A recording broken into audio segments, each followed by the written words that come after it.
আমরা দুনিয়ার পিছনে ছুটি, আমরা আখিরাতকে ভুলে থাকি। পরকালে জবাবদিহিতা করতে হবে, এই চিন্তা চেতনা আমাদের কাজ করে না। অথচ আল্লাহ সুবহানাহু ওয়া তাআলা এই অবস্থাটাই কুরআনুল কারীমের সূরা আল মাআরিজে খুব চমৎকার ভাবে ফুটিয়ে তুলেছেন।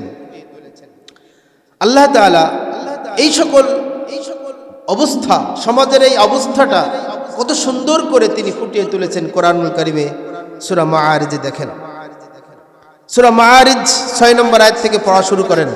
আউযু বিল্লাহি মিনাশ শাইতানির রাজীম। ইন্নাহুম ইয়ারাউনাহু বাঈদা।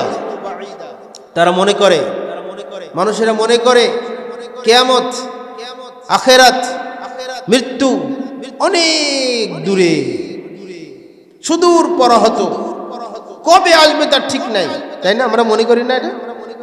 কখন মৃত্যু আসবে, কবে কিয়ামত হবে, পরকাল কবে, এটা অনেক দূর, অনেক সুদূর পরহত একটা বিষয়।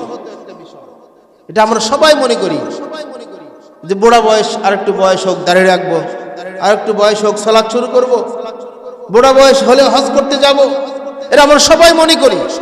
ইন্নাহুম ইয়ারাউনাহু বাঈদা। তারা মনে করে কিয়ামত, মৃত্যু, পরকাল অনেক দূর। আল্লাহ তাআলা বলছেন ওয়ানারাহু করিবা।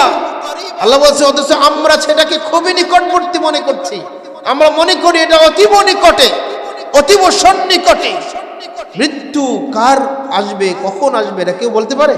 যে কোনো মুহূর্তে মৃত্যু চলে আসতে পারে, যে কোনো মুহূর্তে মৃত্যু এসে যাবে। আর যখনই কারোর উপরে মৃত্যু এসে যাবে তখন তার উপরে কিয়ামত শুরু হবে।